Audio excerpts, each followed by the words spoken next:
Klaus, what's going on, my man? Hi, how's it going? It's okay, man. It's okay. Welcome back, by the way. Yes, thank you. Yeah, you're welcome, man.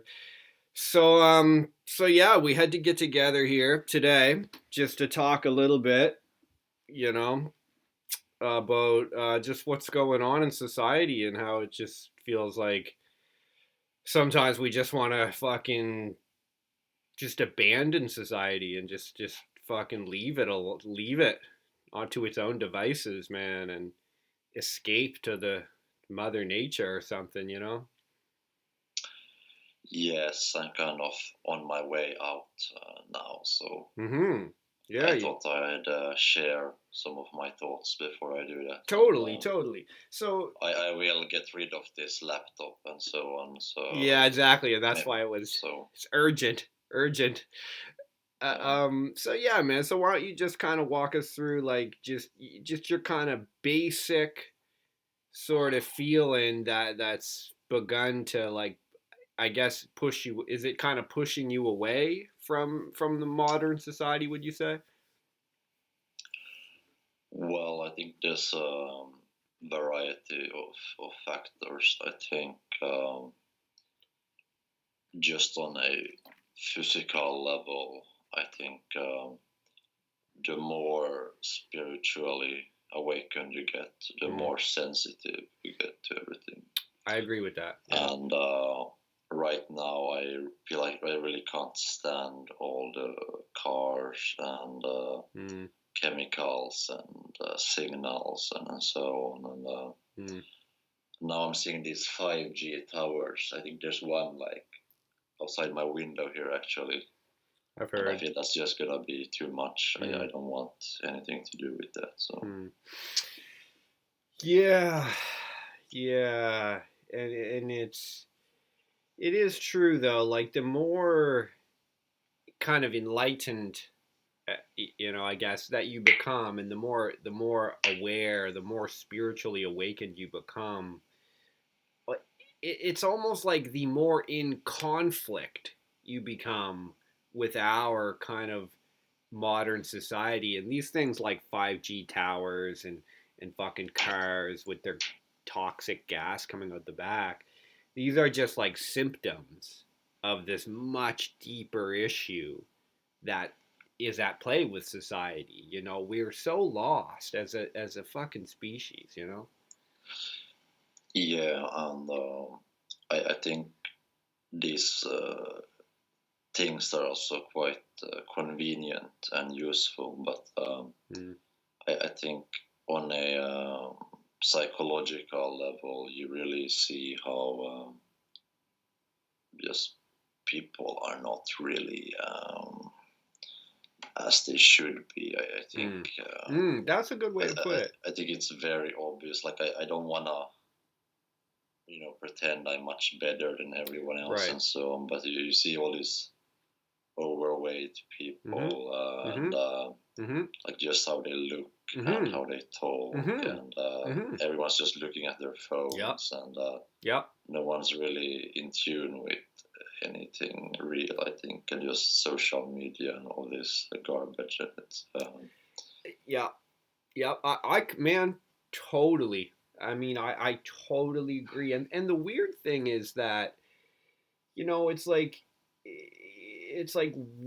it becomes normal. I think there was a term, it was called like hyper normalization, where it's almost like, yeah, someone's stuffing their face with a cheeseburger and drinking a Coke and on their phone, and they're like 150 kilos overweight, and they're smoking a cigarette and screaming at their kids, and yeah, that just becomes normal, as if yeah, there's nothing at all wrong with that, and it just fucking boggles the mind, bro. yeah. It really does, and it's just on such a large scale right Mm, now, and I think just on both physical and mental levels, this is happening. And, mm, I think we are sort of arriving at the end point in many ways. I think because it can't go on anymore.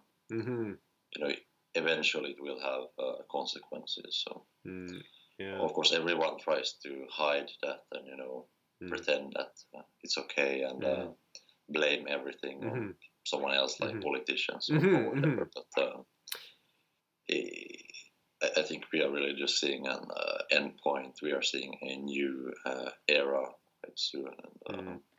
And because it's become so absurd, like our society is just, it's just so absurd. You go through like McDonald's, and they have like, well, or KFC. I forget if you guys have KFC there, Kentucky Fried Chicken. It's just whatever, same shit. And it's like they have a chicken burger, and instead of bread, it's other pieces of chicken.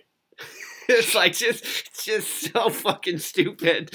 And it's like, it's like your Pepsi or Coke, it's like a liter. It's not like it's a liter. And it's just things like that where it's, how much further can we push this, until people like yourself or people like us who are trying to become aware, we just like, it pushes you away. And that's back to your point, as it kind of does, it pushes you away, right?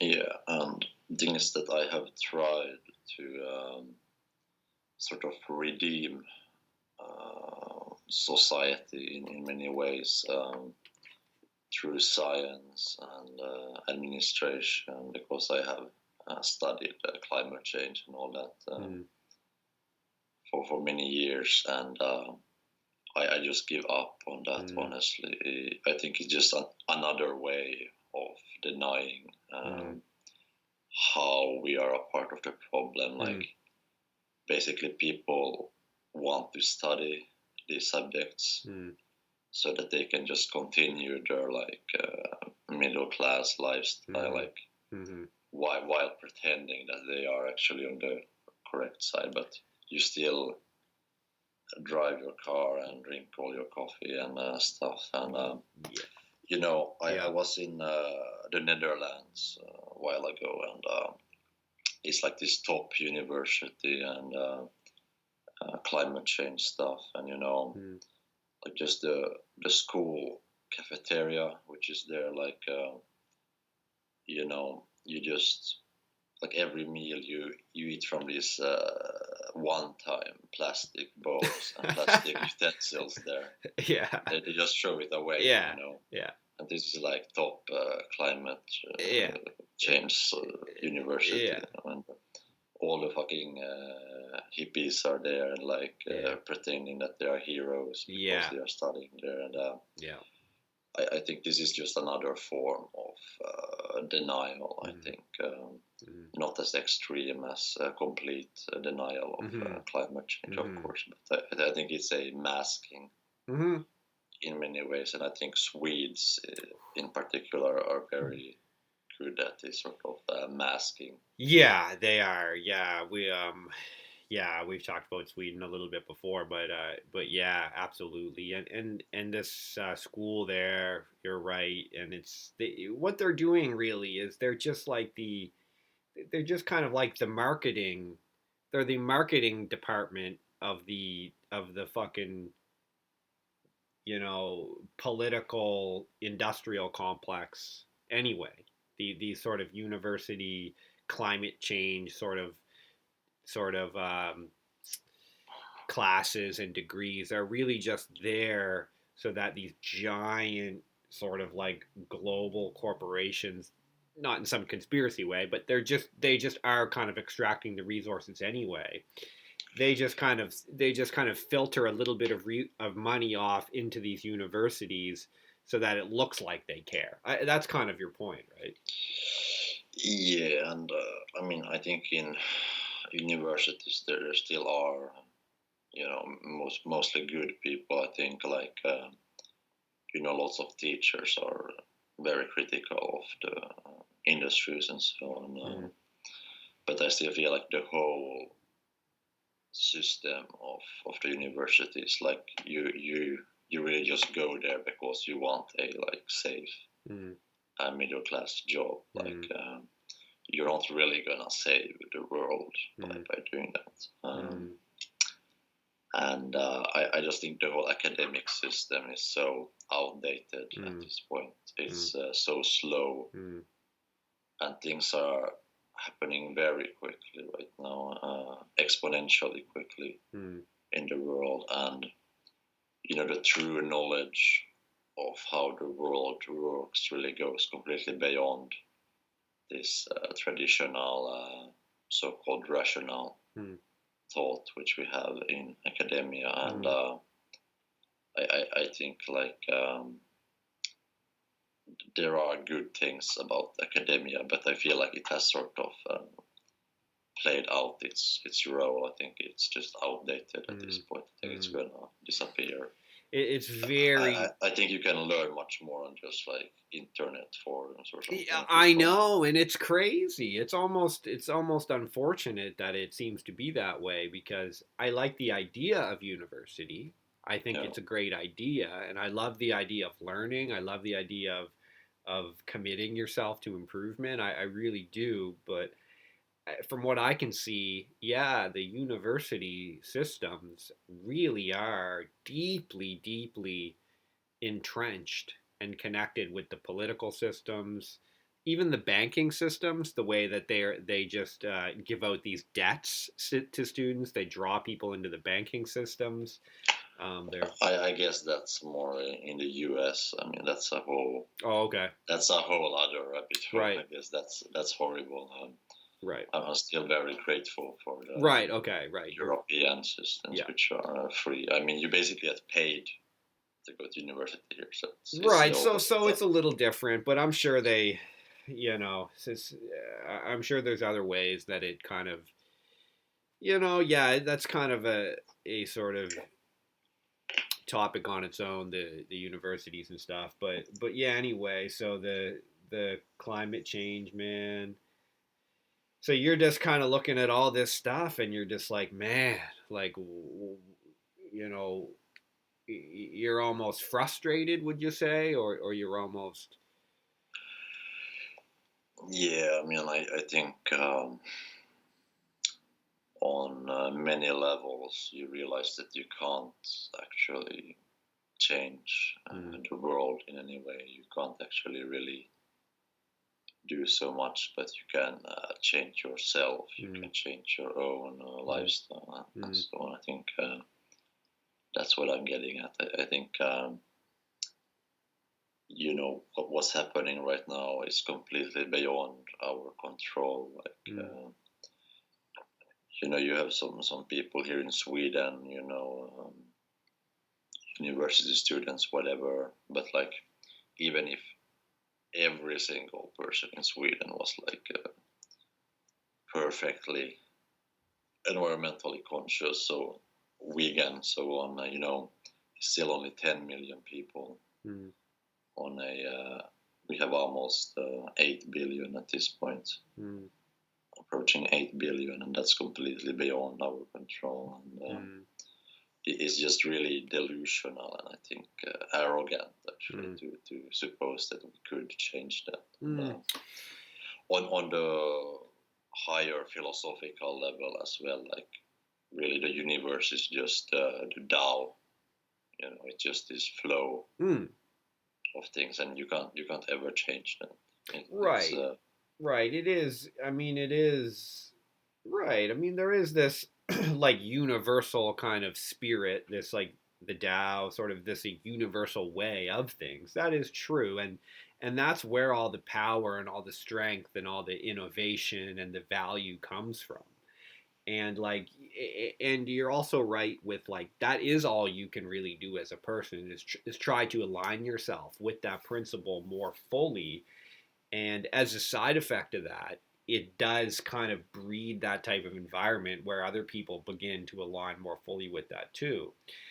And it's like more than just everyone in Sweden use use use a recyclable bag when you go to the fucking Aftonbladet to get some fucking beer. You bring your Yeah. own bag, and then we'll save the environment. Like, it's got to be more than that, right? Yeah, it has to be a lot more, and I don't know. It's Oh, just sorry, Systembolaget. That's the liquor store. Systembolaget. Yeah, okay, Aftonbladet. Isn't that the newspaper or some shit? Yeah, it is Okay, really bad newspaper. yeah, my bad. Okay, right, yeah, keep going. Yeah, no. I think, as I explained in the last video as well, like what's happening right now is also how the planets are affecting us. Like, this is a astrological change. So again, it's completely beyond our control. Much deeper. Yeah. Much deeper. Much deeper than just some climate change protest, And that's where people don't want to get into alignment with themselves, with this alignment with the way of things, with the Tao. Rather than do that, people want to march around. Everyone needs to stop using plastic bags and blah blah blah. And that is kind of a very like ineffective way to do things. It's a very much like, I'm going to change everyone else, and then when everyone else changes, then I'll change myself. And it's like, dude, it doesn't work like that. Yeah, and I think you can never really blame others. I think on again a much higher spiritual level, you can really not blame other people at all. Like, I think you even realize that the sort of bad things or bad people, like, they even exist for a very specific purpose. Like, it's all a part of the plan. Like, it's actually a flawless system. And even these people like Trump and Hitler and everyone, like, they have a very specific role to play. And there's like nothing wrong with it, actually. It's just, in a way, it's exactly as it should be. Yeah, in a way, and that doesn't take away from someone who was living in a little Russian village, and the German army came through and burned down their village and blew their arm off with a grenade. And that person is correct to say, like, hey, that was really stupid. It's like, look, that's true. That was really stupid. And that did happen, and that was retarded. And so I think it's important to, like, acknowledge that, be like, yeah, that is why you're missing an arm. Yeah, that is why your house got burned down and now you're sleeping in a ditch. But at the same time, the same time your point is like, it is though still kind of all part of these fucking planetary movements and this universal thing. So it's kind of both. Do you hear what I'm saying? It's like, we're not denying that it sucks that your arm's gone and your house is burned down, and I'm sure that did affect you. And yeah, true. But do you also see this broad universal principle? And that's where a person can be like, aha, I do see that. Let's get involved with that. Yeah, there's a pretty famous Chinese Taoist story. I don't remember exactly the whole story, but it's like it's a Chinese farmer, and he like his horse runs away, and then everyone is like, "Oh, you're so unlucky," and then he's like, "Maybe." And then the horse comes back, and it has another horse with it. So now he has two horses. Yeah. And everyone is like, "Wow, you're so lucky." And he's like, "Maybe." And then his son tries to ride the new horse, and then he falls and breaks his arm. And then everyone is like, "Oh no!" But he's like, whatever. And then a war breaks out, and they want to conscript people to the army. But then his son is saved because he broke his arm. And they all come by and say, "Oh, you're so lucky. Your son was sick and had his arm broken." They say, "Maybe." Yeah. Dude, yeah, man, I love that story, bro. I've told it on my old videos probably like almost 10 times. So Oh yeah, I'm glad you said it because yeah. I'm glad you said it, man. I love that story, dude. Yeah, that's 100% true, bro. 100% true. It's absolutely true, man. But there still are other philosophies, and I think there are merits also in maybe not accepting everything as well. Like you should not accept things that are obviously wrong, evil. Like you still have to be able to select things a bit. Mm.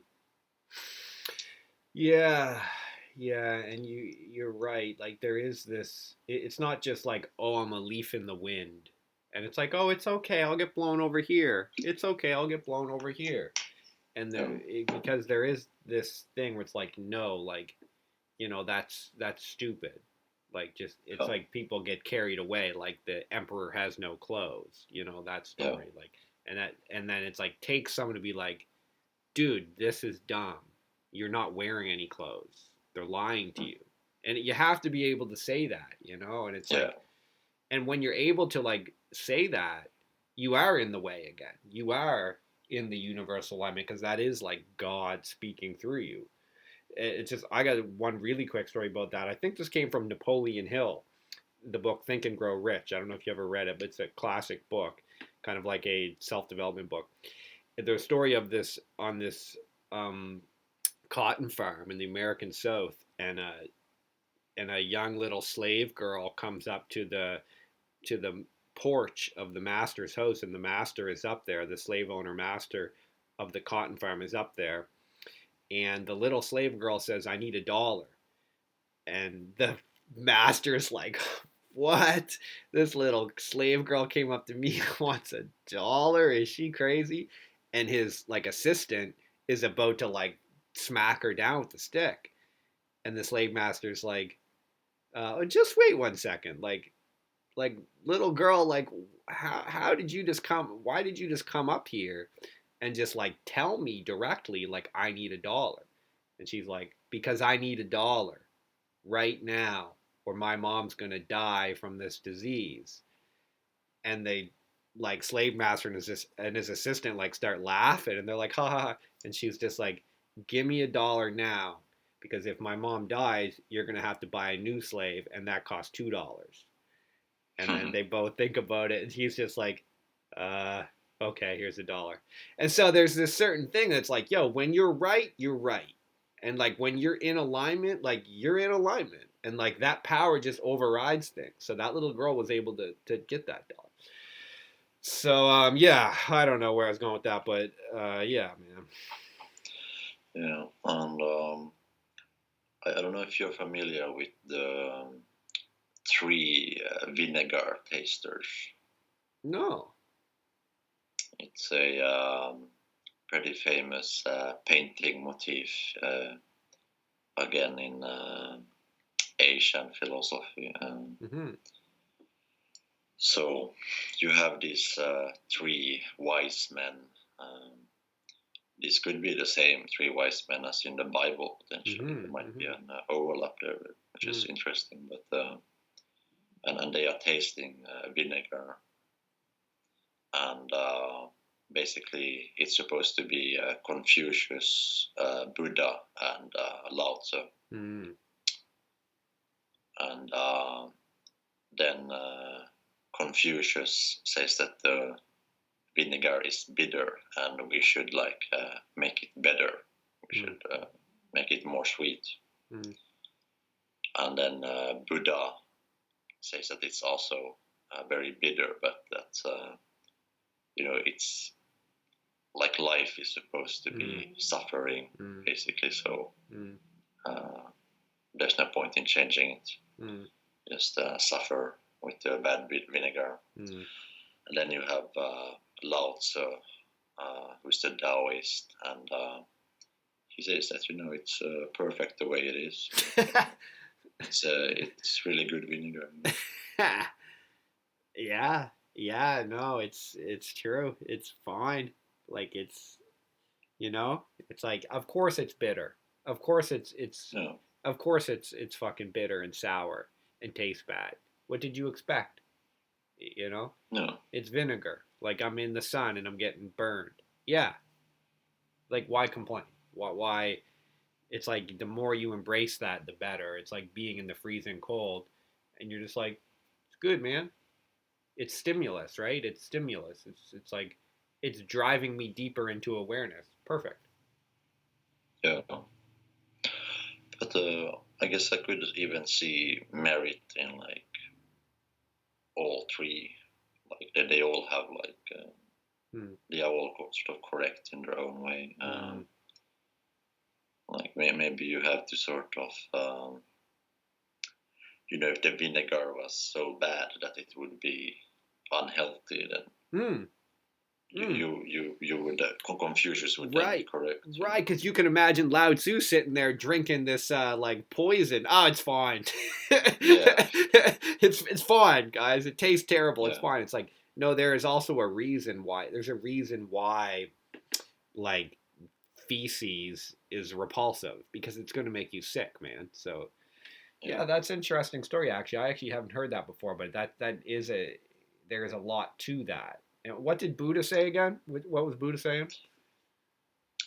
No, he said that the vinegar is very bitter, but his philosophy is that It's still good. the reason for our life is to suffer. So Oh, I see.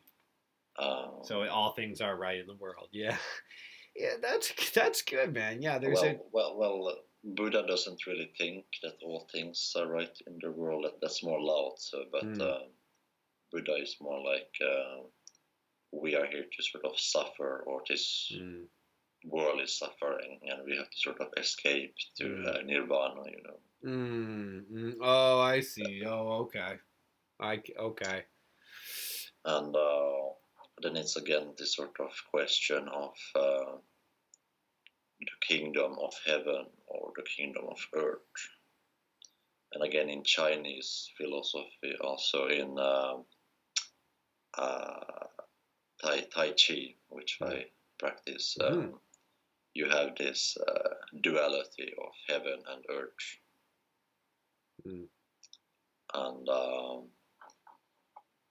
then you have some philosophies, including Christianity, for example, and sort of say that this world is false, it's sort of sinful, and we have to sort of escape to some higher plane potentially. But then you have people like Lao Tzu, the Taoists, and you have thinkers like Nietzsche as well, who are very critical of these sort of heaven ideas. They actually believe in the kingdom of earth, like this sort of is, or the kingdom of heaven is on earth already. Yeah, I think there's I think there are reasons why we're here. I think there is a purpose to us, like experiencing like a cold day. Like I think like sitting in the cold, it's like that is your kind of experience, and then eventually that turns into spring, and then it's kind of a different experience, and then in summer sometimes it's too hot, and you have that experience. I think there is kind of a purpose to that.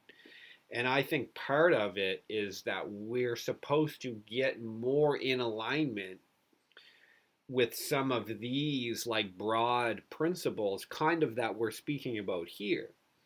And I think that allows us as human beings to connect more with that sort of universal spirit, with God. And we kind of like those planets rotating. I think we almost become more one with those planets rotating.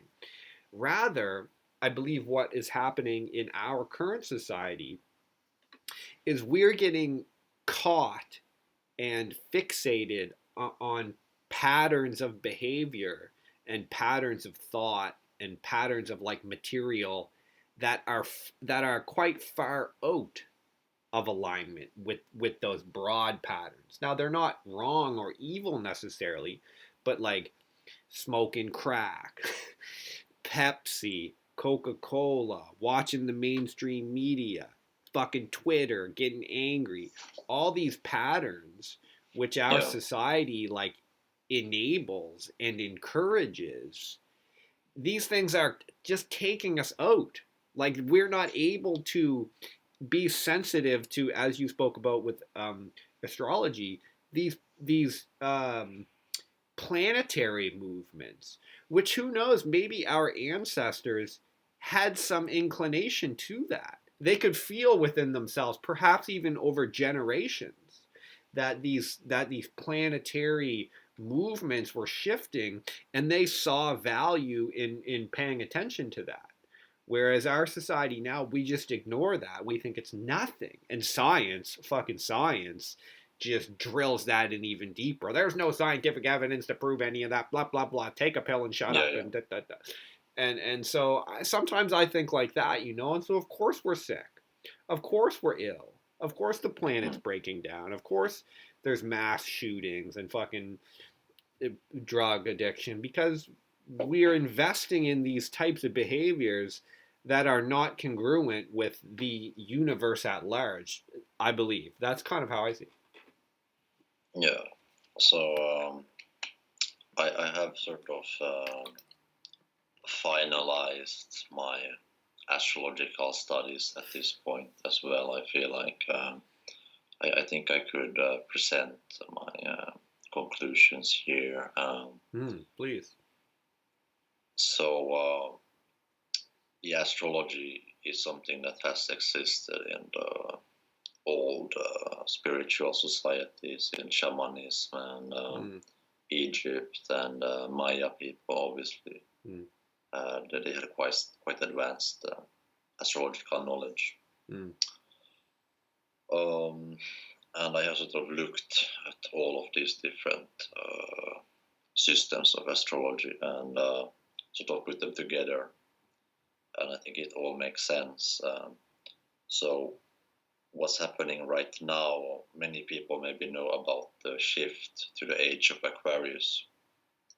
But that's just one shift, which is in Western astrology. 2012. Then in Indian astrology, they have the Yuga Cycles.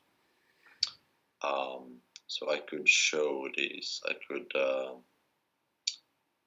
share my screen here and show the Yuga Cycles. Can you see my screen right now?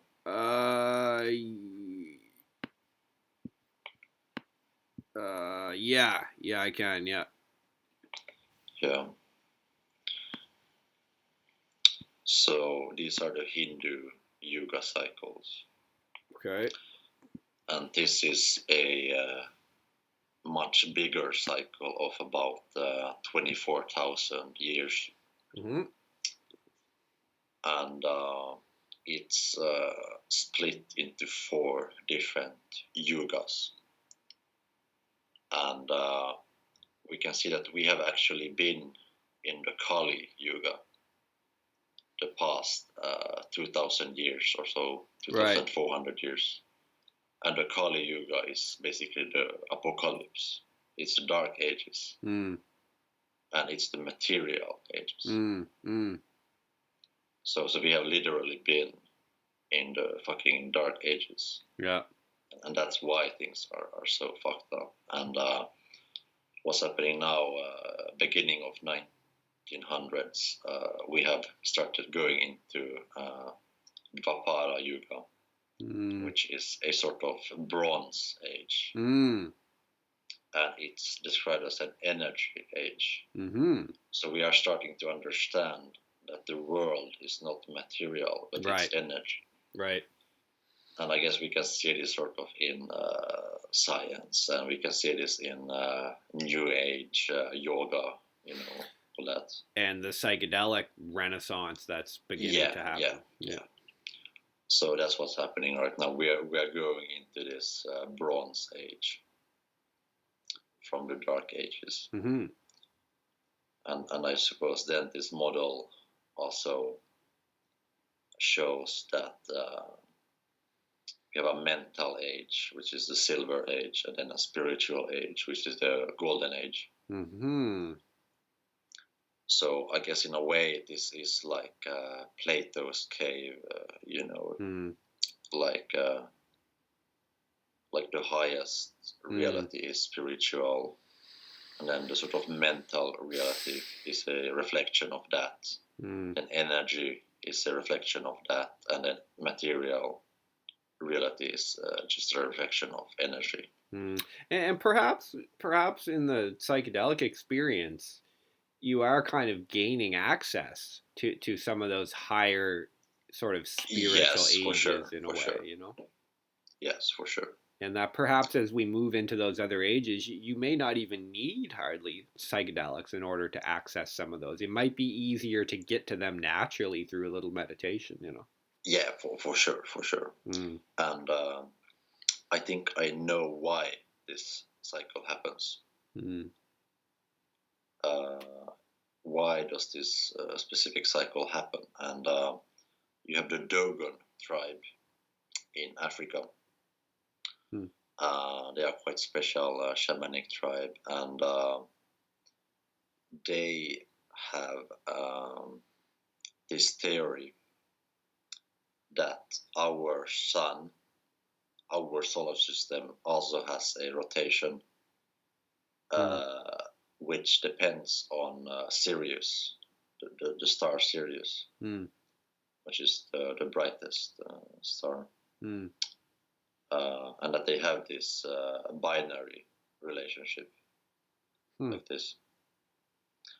So I would just, like, we don't know the exact details. Like, I can't claim any of this is true, but the point is that there is a point in time when our sun is further away from the center of the galaxy, and there is a time where it is closer. And I would assume that when it's the furthest away here, it's the Kali Yuga. It's the dark ages, because we are further away from the energies of the center of the galaxy. Then when we come here, we come closer, then it's Satya Yuga, it's the golden ages here. So I think this is why this cycle happens, and I'm sure that there are more details that we don't know about, but I think this is the general idea. And we have literally been in the dark ages. We have literally been as far away from the galaxy center, from the spiritual center as possible for the past 2,000 years and so. And I think that's why our world is so fucked up in so many ways. But we are moving away from that. We are coming closer to Sirius and the center. Yeah, and what's like the time frame between this current age, this material age that we're in, and then all the way over into that energy age where we're closest to the middle? What kind of time frame are we looking at there? Well, you see the dates here. Yeah. So the whole cycle is 12,500. No, it's just half. So the whole rotation would be like 6,000. 24 to 26,000 years. 24 to 26,000 years. Okay, so right, and 26,000 years. That's a really important number. I think Graham Hancock used to talk about that number sometimes.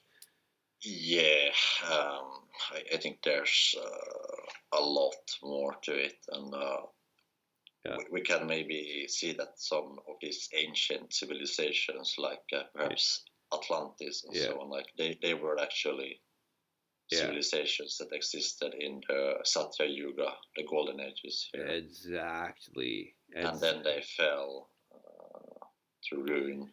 Yeah, and they began to fall apart, and but we had some civilizations in the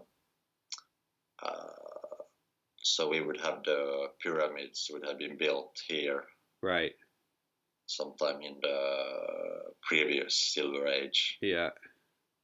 So they sort of wanted to leave us something Right. Yeah. They sort of to left. make sure that we would not forget That's right. this point. This golden age, man. Yeah. Yeah, dude. That's really interesting because Yeah.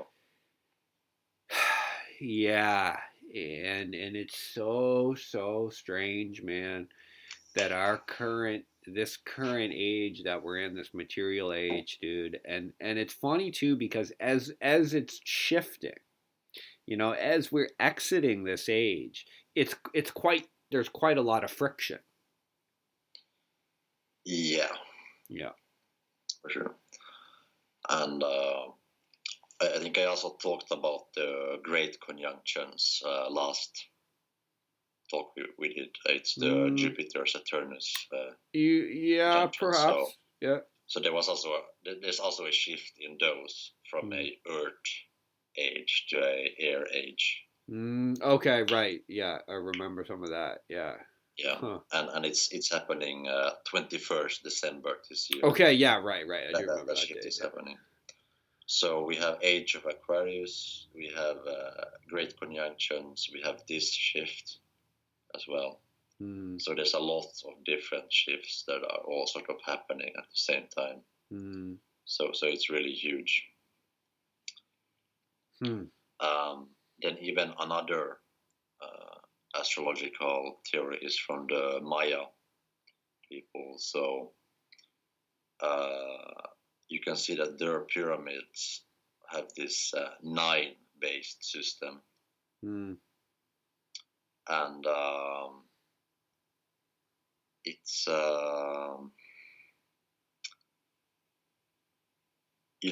are 9 planets, of course. And Yggdrasil, the world tree in Norse mythology, has 9 worlds as well. So this seems to be a sort of universal idea as well. And this theory actually describes the evolution of consciousness. So we go from it's sort of how the universe evolves its own consciousness in ways like we go from single cell organisms to multi-cell to animals, humans, and then you can say that a family is sort of a bigger organism, and then many families create a tribe, which is an even bigger organism. The many tribes create a nation. You see, and we even talk about organizations, like it's an organ. Yeah. In a and right now we have sort of achieved this global consciousness through the internet, through globalism. Right? But the thing is that this continues. This actually continues. So it's quite obvious that there is a higher consciousness in the universe, and I think what will happen is that we will gain contact with that. We will actually sort of start merging with this higher consciousness. Yeah, so the next step is this galactic underworld and then a universal underworld. Yeah, bro. And there is this Swedish professor, Kalleman. He has written quite a lot about this. And he talks about the 9 waves of creations.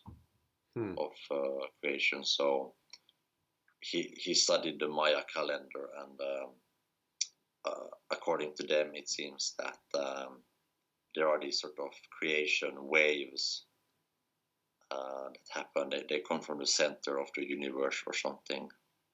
And according to him, the 9th wave has actually begun already. It has begun like 2012, I think. But it maybe hasn't reached us yet. Right. Yeah, and it takes time because that's a really a big. That's like a small gear that's shifting, so it takes time to cause effect. Yeah. Yeah. Interesting. But, so this seems to be what's happening as well. And so some of those next levels, this 8th level and 9th level, that's where we're going to begin to get more contact with this sort of universal spirit. Perhaps some of those, even those psychedelic realms, some of those fucking some of those spirits in there. Yeah, that makes sense. And yeah, here were great conjunctions that's happening with the shift. So, so yeah, there's quite a few shifts that's happening right now, and I think you don't really need to even study astrology. Like you can sort of just look at the virus as well. What's happening? Like it's quite obvious, I think, what's happening. But the point is that there are these huge shifts that are happening right now, and I think I have the dates actually quite exact. So we have the Great Conjunction in Aquarius this year, 21st December. Okay. But I think the real start of the age of Aquarius is when Pluto goes into Aquarius. And that's in 2024. And, I think I talked about Pluto last time as well. Like it's actually this really big game changer. Even if it's the smallest planet. And I can again show some more things, like we have Kabbalah, for example, and when we look at the Kabbalah, the tree of life that they use in Judaism, you can see how the planets fit into this as well. So this has 11 points instead of 9. Oh, okay. I can't see it right now. Do you want to? Are you trying to show? Are you trying to show it to me here? Yeah. Okay. Can you see it now? No, I think you stopped screen sharing afterwards, which is cool but if you want to show again, just start it up. Oh yeah.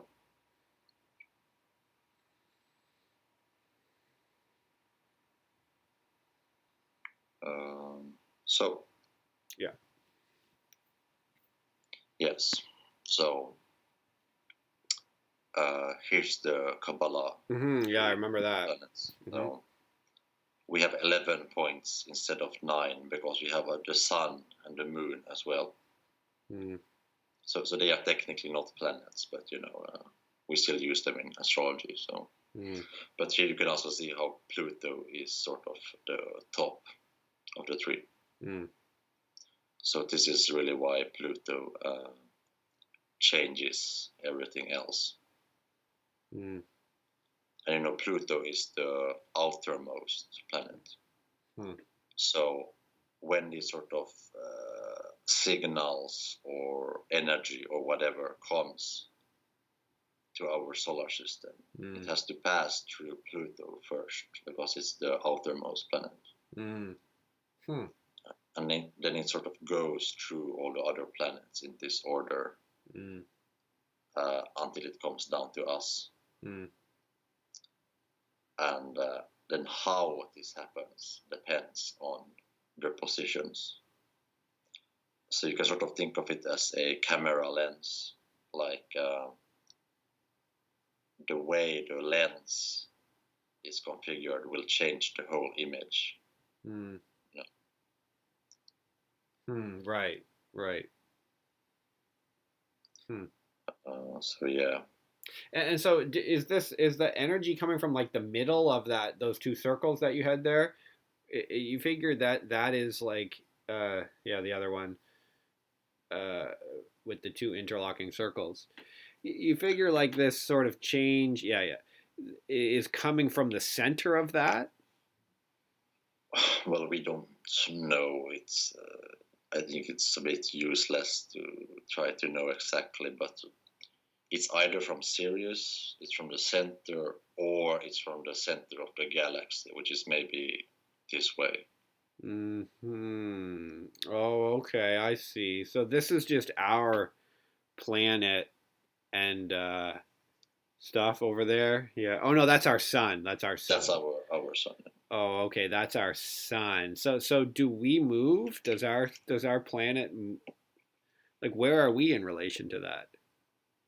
Well, I mean, the Earth revolves around the sun. So. Right. Oh, okay. So we carry on with it. Oh, okay. So Yeah, we of course, hang of around course. with the sun. Yeah, All, of course. holy fuck! All the way into that thing, and so obviously our energy is going to change. Yeah, of course. Yes, yes. Fucking hell. And then are we going to be in there at the same time as Sirius? Yeah, Sirius seems to come closer as well. So, Oh, fuck. So that's going to be a it, serious party. yeah, Fucking it might crazy. be that Sirius is also the cause of the energy change. Right. Because Sirius is much bigger than our star as well. Mm. And so we're still going to be alive. Like human beings will still be around. We'll just have like raised, Maybe. I maybe, mean, yeah, maybe depends. unless we kill each other. But like, so we're just going to like get a much more raised consciousness Yeah. into this like much more like enlightened age, I suppose. Yes. Like this kind of Atlantean sort of age. Yeah, I mean that does make sense, and it's because we're so dense. It's like Yeah. it's like if all you do is spend your time like gossiping and watching fucking football and drinking beer, it's going to be hard for you to understand that there's anything else out there, right? And that's kind of what we've been like these past years, like these past few thousand years. Yeah. Um, and I guess lastly, I wanted to share when Pluto goes into Aquarius, because there's a bit of a weird thing about this.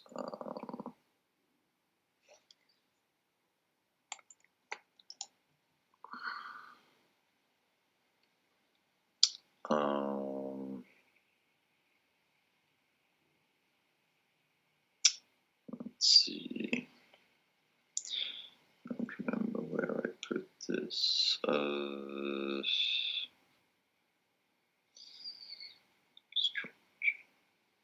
Is it,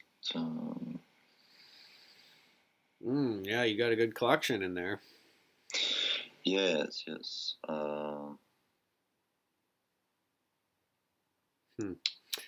Yeah, man, you do a lot of research on this stuff, man. That's cool. Yeah.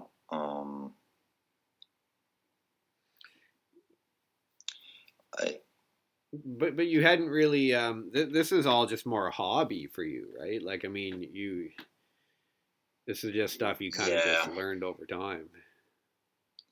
yeah, I suppose. Hmm. Um,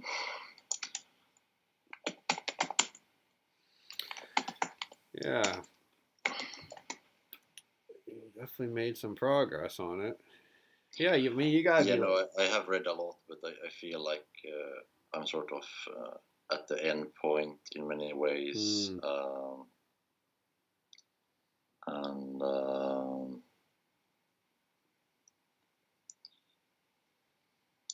I just think we are really gonna see this such a huge change Hmm. that Fucking hell! Look at these. yeah. No, I can't find it. All right, But man. Yeah, no worries, bro. It's all good. I have the dates. Mm-hmm. I have the dates anyway. Mm-hmm.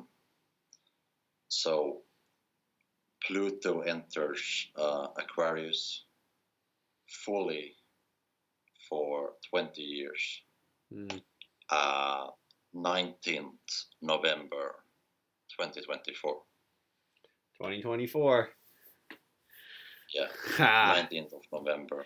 And so you figure then things are gonna lighten up a little bit. Well, I think that's the start of the age of Aquarius in many ways. Ooh. And the thing is that Pluto is actually going to enter Aquarius already in March 2023.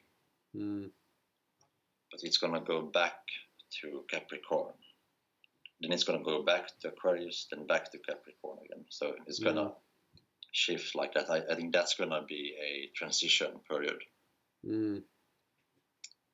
So it's not going to happen immediately, but there's going to be like a transition period, and that's going to be from 2023 to 2024. And I think we could also see a lot of conflict in this period, because there are these people that really don't want to change. And you know who these people are, and probably the big governments and all the big companies, like they are really going to put on a fight there, I think. Just transition. Yeah, they want to keep selling Coca-Cola of course. in fucking pills to people. Like, you know, because this is just such like a nuanced way to look at things. And it's hard for a corporation to just like quickly monetize this. You know? It's difficult for a corporation. Like they're just like, no, you know what? You got an anxiety disorder. Here's a pill. Solved. Yeah, of course. Fixed it. Yeah. No, but so 21st December this year, Great Conjunction in Aquarius. March 2023, the transition period starts, and then Pluto in Aquarius fully 19th of November 2024. And that should be the start of the age of Aquarius for real. Okay, so we're moving. And our world is never gonna be the same after that. No, fuck. Like all of this nonsense, all this big business, all this gossip. Yeah, no, but it's all gonna disappear. Good. It's all really gonna change. Good. And, I mean, I'm glad. Like, you know, like, I mean, it's good, right? So, fine. Like, and I think we really did, like, you know, our society has become so absurd and so hysterical and just so outrageous and just it really is like just the height of fucking absurdity. And so of course we have to like come back down from that. It's like, you know, it's like the Third Reich and the Nazis, like, you know, that just showed like the absolute just the fucking pinnacle of like militarist kind of societies taken to the absolute extreme edge. Yeah. And it's like, okay, we get it. Like, and our society, while we're not doing massive wars like that anymore, we're still behaving like that. We're still just jamming ideas and just polluting the fucking. I mean, we just pollute the intellectual environment with just everything is just outrage. Everything is just fucking shame. It's just like clickbait. It's just like politics is just so volatile. That's what I see anyway. And it's like, it just has to come back to a degree of sanity. I mean, this is what I see. Yeah, and I don't know exactly what will happen, but this really is the big change, and good. It's gonna be a completely new age, and I think we who know about this, like, we can really be sort of pioneers, and I guess the hippies and all those have already sort of done that in a way. But there are also negative sides, of course, like, you know, Aquarius has its weaknesses as well. What are those? I guess if you look at the hippies, the new age movement, like there are some obvious flaws. It'll be fine. There. It's okay. He's our leader. He knows all the answers. It's like, I agree with that, man. It's like, and I think there's a lack of depth and authenticity there. big like time. It's very you have the hippie stuff, the new age stuff, like everything is one, and oh we yeah, should every girl I love meet, each other and blah blah blah. And like, every girl I okay, but meet has fucking flowers in her hair and is a fucking hippie, and I'm a hippie, and they have like a tattoo here of like a fucking palm tree or something, and it's like so easy just to dress yourself up as that, right? Like I'm really spiritual, and yeah, and it's easy for people to do that, for guys too, right? It's very easy for a guy just to fucking take a yoga class and just be like, everyone should just and get along. yeah, I just think like shamanism, and lots of other spiritual practice, like what we have seen in the past, like Egypt and so on. Like these were very advanced, very real things. It's not just some hippies. Like it's very real stuff, and I think it's very valuable to also have that. Yeah, like the stuff you're talking about is extremely like it's very like paradoxical, because one could say it's very woo woo. It's very like spiritual hippy dippy, because you're talking about stars and planets and astrology and all this type of stuff. But in fact, when I see it, it seems to be me like very concrete and almost like mathematical and mechanical. So it's very much, it is kind of both. It's interesting. Yeah. So I think these are really my conclusions Totally. about astrology. Like yeah. I can go back into it, but no, you got some. I think there's just a much bigger thing to talk about in terms of spirituality, and the thing is you really can predict things with astrology. You can look into the future with the divination techniques, with the shamanic journey. Like you really can do this, but then you sort of let the future control you in many ways, and then maybe you're not actually predicting the future, but you're conditioning yourself to act in a certain way so that it becomes a self-fulfilling prophecy. Yeah, you can't escape the like nature, you can't escape like the natural laws of things. There's no like shortcut and cheat code, and it's like you got to put in the work in the proper kind of way. And so it's like, and that's where a lot of the pitfalls have come in with astrology, and why it gets a bad name, because there are so many guys or girls who just learned how to read a tarot card deck and a couple astrology charts, and they just bring people through because they know people are desperate to hear a little snippet, a little ounce of truth, and so they can just bring people through there all day long. And even if they just point to some truth, people are just going to eat that up, right? But it's like someone comes in who's overweight, and you're like, oh, I'm getting a message, you should stop eating sugar. It's like, oh, thanks. Yeah, of course. Like, my boyfriend beats me. Maybe you should leave him. Like, oh, thanks for that. Wise lessons there, master. Yes. Like, it's. Yeah, but I just like it's just when you achieve these much higher levels of spiritual awakening, like the very idea of future, like there even is a future to predict. Like, is there really? Like, what even is time? Yeah.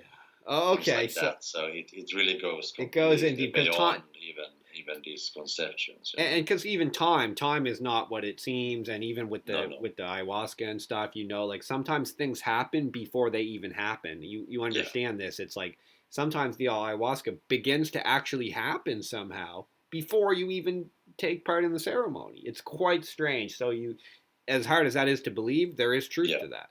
Yeah. So okay, so you went in deep with the astrology, and you definitely came to some serious understandings there, and some definite kind of truths, and some definite even predictions that seem to be pretty fucking detailed. Yes. So you looked into all that, and so what was your kind of feeling after all that? Did it kind of leave you like are you like frustrated? Do you feel with things or No, no? none at all. But it's it's just this much deeper spiritual Mm, awakening, which mm, I feel I have achieved, and I feel it goes beyond the whole idea of predicting things. It goes right. Yeah. beyond the idea of future, of time, even things like this. Mm, And I'm starting to get more aligned with the sort of Zen and nice. Taoist Nice. thinking, and they really concentrate on living in the now. Mm-hmm. You know, you don't want to have any attachments Mm, really to many things at all, mm, and mostly people understand this through the past. Like you don't want to dwell on the past. Like you just want to move on. mm, I think that's a very universal idea, but mm, I think the same could be said for the future. mm, If you dwell in the future, it's the same. mm, You're clinging to some idea of the mm, future, and I think that could be quite unhealthy, actually. yeah, it is. And this might be a big problem with astrology and trying to predict the future. Because it is a very because astrology was traditionally this very like yeah, it kind of drew in a lot of like uh, cat moms who just wanted to know what Prince Charming was going to come along one day. Oh, I see Prince Charming in the cards here for you, and my astrological charts say a great love is going to just enter your life. So you just carry on collecting cats and fucking and watching watching Netflix and Mr. Perfect's going to come along. And there was that kind of like that was kind of like a traditional sort of kind of narrative that it had, and so it's like it was that kind of like, oh, good, I went to my astrologer, and my astrologer told me that I'm going to meet a perfect man, so I'll just No. you know. So again, then it becomes more of a conditioning, Mm. like subconscious Mm-hmm. fulfilling prophecy thing, rather than actually predicting the future. And it gets you away from the present. It gets you away And from it could work still. Like it's for sure. But it's like, why not? Let's improve things now too. It's like, oh yeah, great, the perfect guy's coming. All right, well, why not get a haircut? Well, why not get to the gym? Why not improve your personality a bit while we're at it? And so we yeah. can, you can take them both. So Yeah. And I actually think scientists in many ways have come to the same conclusion that time is quite illusory, mm, actually, and kind of the idea that all time exists at once, mm-hmm. um, and that sort of I guess we are so limited that we have to live in a certain time, Mm. but technically we could be in any time. Time is definitely different than what it seems. Yeah, I got that impression as well. It kind of just isn't as relevant as you think in some strange way, and it's above our pay grade, man. That was especially my experience with ayahuasca. Was there's so much going on that we as little human beings, it's difficult for us to grasp many things that are going on because we have these immediate concerns of like, like collecting firewood and like killing a bear and like getting some wives together, and we have these like immediate and sleeping and finding shelter, and it's like the organism of the human being in this current age and in our current like the last couple thousand years, we're just kind of barely able to grasp some of these deeper principles, and maybe as things lighten up, maybe we are beginning to see them more clearly. So Yeah, for sure. I I just think you have to really just be completely open-minded. You have to really not cling to any ideas or you know what, man? concepts or idols or anything. Like And it's you so have to really liberate yourself yeah. from all these things, and like it maybe starts with certain foods, like you just skip the sugar and so on, which you should do, but more extreme levels, which sort of I'm at, it comes to you know not clinging to the idea of time even. And it starts to even with and that's what I think for me, I get sometimes frustrated with sort of our current society, because I see people almost almost being proud to be closed minded. They're almost proud to no, I'm a conservative and I believe this and this and this and Trump's always right. And then on the other hand, you just have no, I'm a hysterical liberal and I'm outraged all the time and I hate Trump. And it's like you just have people who are they almost are happy to be closed minded. And it's very hard for me to understand, because I try to never be like that. I try to constantly be like, hey, okay, maybe you've got a point. Yeah, maybe Trump's onto something with that. Maybe the fucking left has a point here. So I'm always trying to be like that.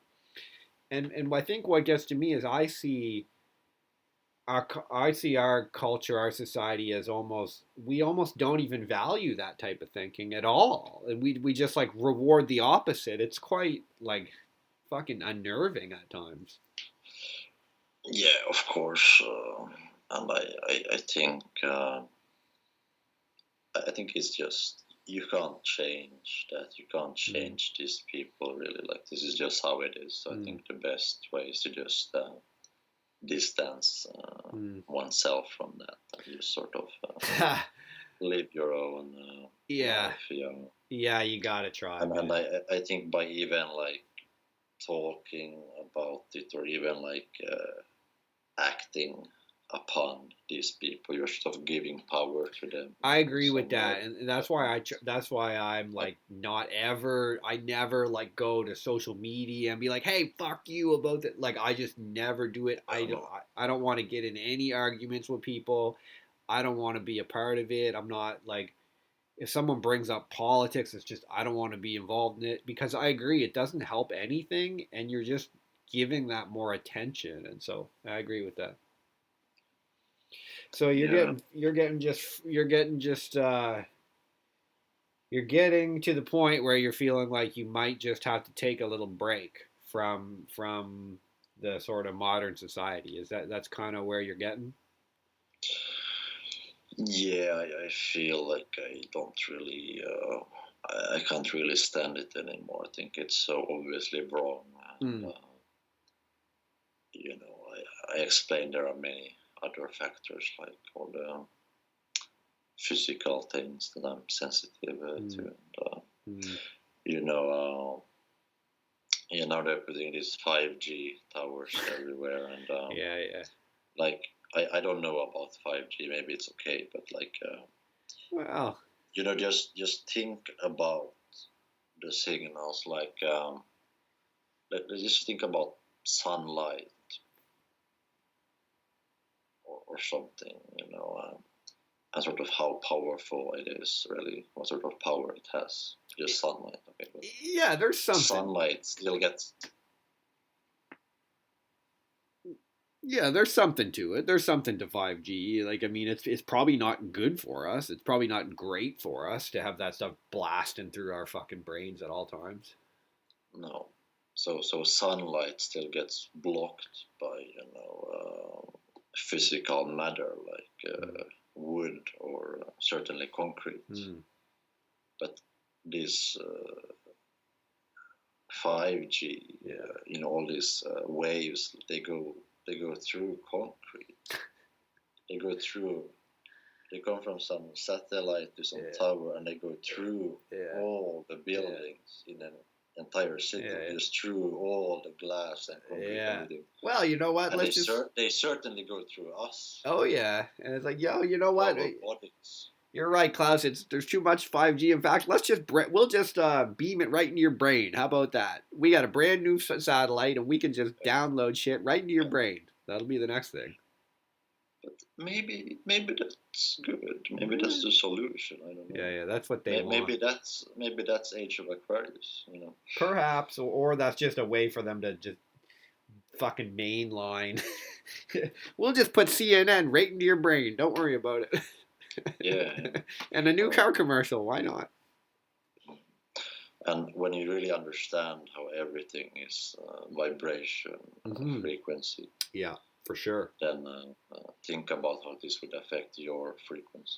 For sure. All the time. And that's just it, man. And of course it's going to affect things. It's like, yeah, you become like what you're around. So if you're hanging around these messed up 5G frequencies, you're going to become more like it. If you're hanging around trees and mountains, you're going to become more like that. Yeah, for sure. So, but I think there is merit still in thinking about things positively. Oh yeah. I'm just trying to do that. Like you've got a point. Like there's no doubt. Like maybe 5G is a part of the Age of Aquarius. Maybe this is how we're all gonna connect, and maybe it will become a sort of pseudo telepathy almost in some way. Like you can just beam could be stuff in. Yeah, like I don't think fucking 5G is like the end of the world. I'm not like some conspiracy junkie who's like 5G. Alex Jones told me 5G's blah, blah, blah, blah, and the reptilians and the Illuminati and blah blah blah. You know, it's like yeah, okay, we know it's probably not the best thing, but whatever. Like part of the game. Like we're trying to work it out. So.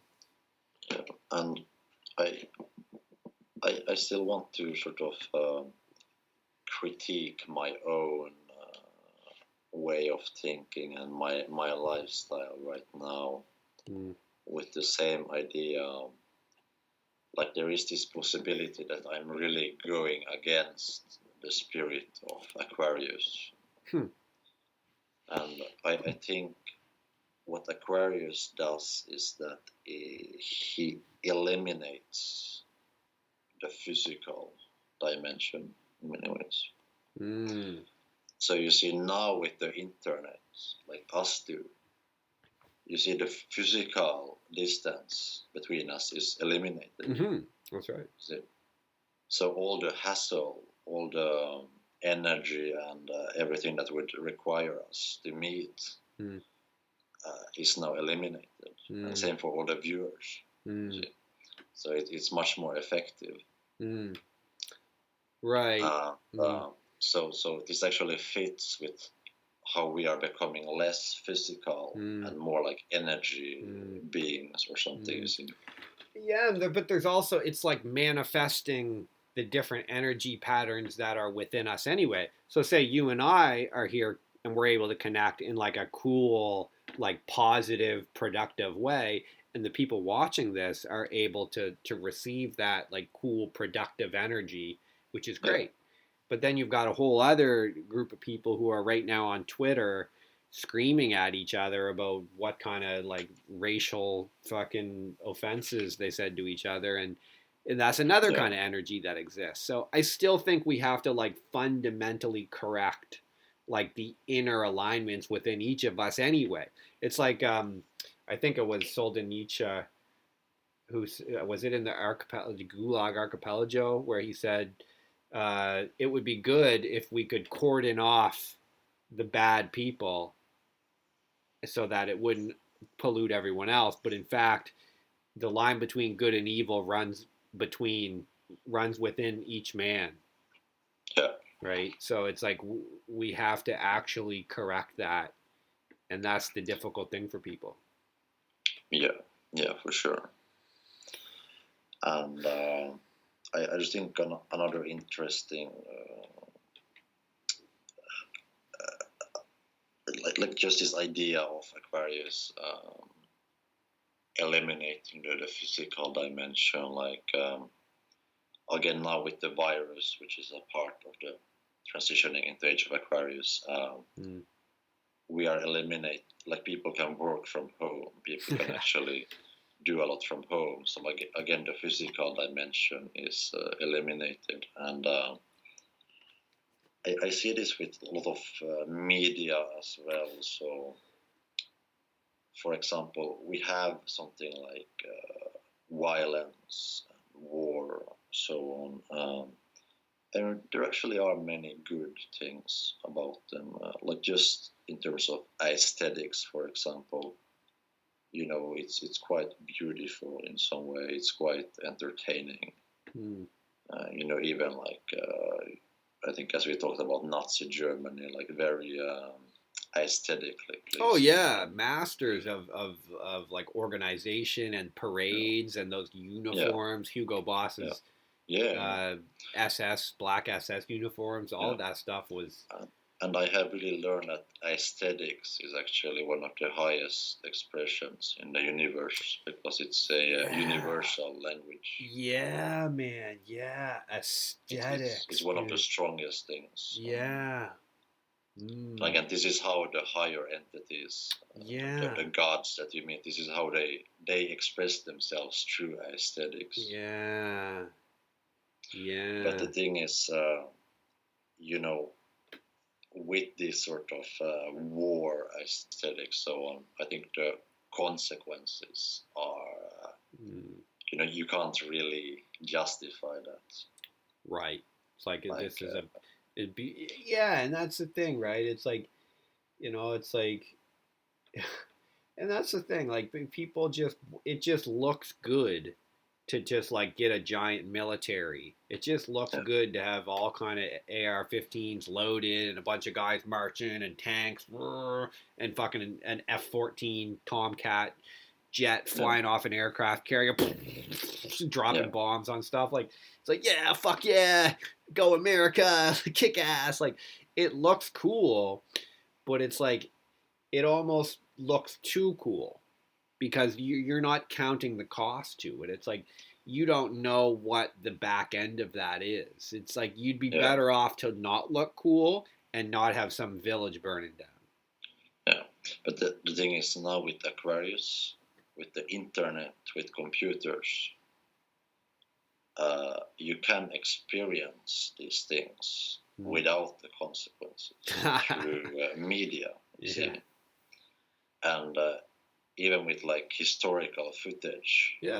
So it's not just the physical consequences which are eliminated, but also the temporal. Like you can sort of travel back in time. It's sort of pseudo time travel. It's pseudo telepathy in a way. Interesting. Yeah. See? So the physical consequences of war, the physical requirement of being there, the temporal requirement of being there, these are all eliminated through this technology, which is Aquarius. And you can do all of this from home. Interesting, yeah. So you can still experience these beautiful things about war and so on without the consequences. So now we have saved the good things, but eliminated the bad things. You see. So it's sort of alchemy. It's this distillation process in a way. Yeah. And I think this might be the true power of Aquarius in many ways. And I think I'm just sort of thinking that I might be going against this a bit because I'm traveling physically. You know, Oh, I'm going outside my home. I'm giving uh, away my computer. oh, I So, see. You're almost so valuing it more than maybe it could. Yeah. I don't know. And then there's the whole idea of the shamanic journey as well, which Huh. again you can do that from home. Uh-huh. And I talked to these other shamans here, and they gave me the advice that maybe don't come to us for answers, but you could travel to these other worlds, for Mm. answers, and you can do that from anywhere. Mm. You don't have to travel physically to do that. That is true. So That is it's true. again this elimination of the physical realm, the physical consequences of travel. That is true. That is true. But there like hmm that is true, but there is still a physical component to things in a real way. Like it is still a massive physical component, and like perhaps you're yeah. And again, I Mm, think it comes down to this idea of authenticity, which I talked about earlier. mm, That the experience that you get from Aquarius, from it's not as authentic. mm. It's just a copy. It's just a Mm. memory. It's just a Oh, video. right, right. Like that hippie girl. You're like, I'm a Like hippie. watching a video of mountain climbing Yeah, or yeah. something. It's not the same as actually doing that physically. Yeah, and So then so and again, that this question of authenticity. and without that authenticity, that's where you get something that isn't sustainable, like the hippie movement, which was just all Yeah, peace and love. It's like, yeah, okay, but like, who's paying for the gas? yeah, yeah. That's interesting. So again, this is sort of a like the idea of Aquarius eliminating the physical consequences, very good, but Mm. then you have the authenticity problem. Ha! So Yeah. this is sort of where we are at right Huh. now. This is sort of a dilemma for me right Yeah, I now. see that. And so you're right in the thick of it here. You're considering getting rid of your possessions, including your laptop, and sort of you're gonna just spend some time like just really in nature, like just with the forests and the Yes, I would like to just find a good place, like a stream where I yeah. can just get water and fish and everything. Hmm.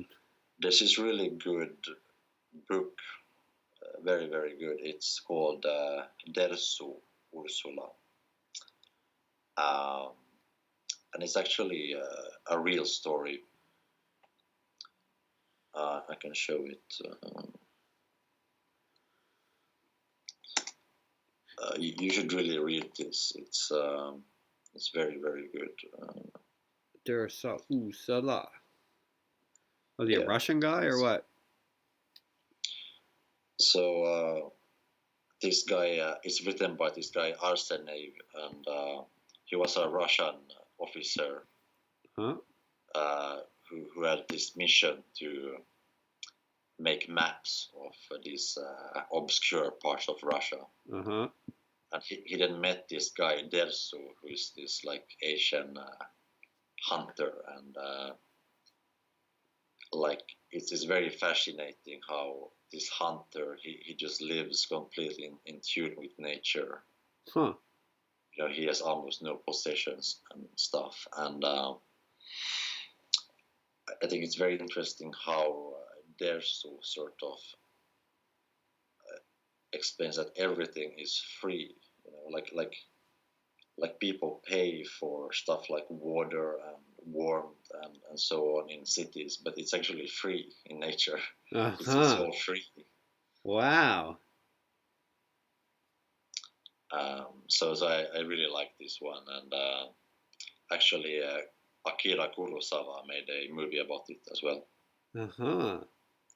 Kurosawa, quite legendary. So I haven't heard of him before, I but I see that he yeah, made a but movie. I really like that book. I think it's a very good perspective that things are actually free. Like Yeah, no, that is people stress and work and worry, but it's actually free. Yeah. In the fucking forest, like you can just get food and stuff there for free.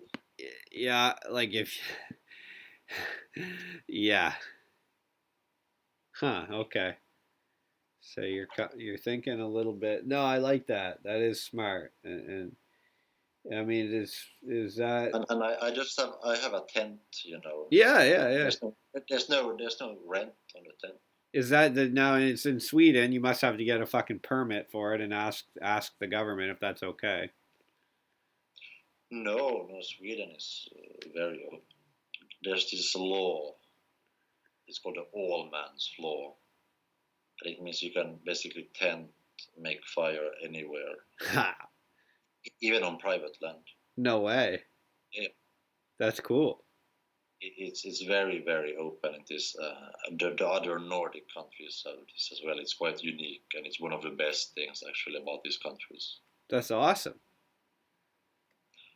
As long as you're not too close to someone's house, yeah, you're not disturbing anyone, you know. But you can actually just camp and make a fire and so on. Huh. Okay. Basically anywhere. So okay, that's awesome. And so you're considering kind of going up like more north, the northern territories? Yeah, I already am quite far north. I've been here for a while. Like I'm at a sort of hostel right now, but okay, I see. Last week I actually was up. I went to a holy mountain quite far north in the mountains. So I've been connecting with these indigenous people of northern Scandinavia. Mm. They are called the Sami people. They are sort of like the Native Americans. Yeah, I heard of them. I've heard of them. They look kind of similar as well in many ways. Mm-hmm. And they have shamanic culture as well, of course. So I feel like I want to connect with them. Like they are really authentic. Like they are not some new age hippies. They really have this ancient shaman culture. And they really live just with nature. They live with the reindeers in the north. And so you've met some of these guys? Yes. And I went to one of the holy mountains. I climbed up the mountains and I made some offerings there. So wow. And yeah, I'm about at the Arctic Circle right now, actually, so quite far. Wow. But I will go even further north, and I will meet with some other shamans. Damn, that's cool, man. And I sort of want to get their perspective on the shift that's happening as well. Yeah. Because I think that they can also feel the shift, but in different ways.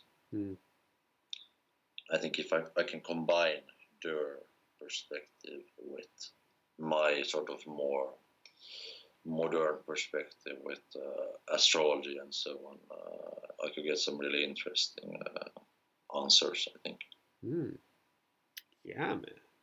Okay, wow, that's seriously cool, man. So you've left the south, you've left your island that you were on, and you've traveled way up north.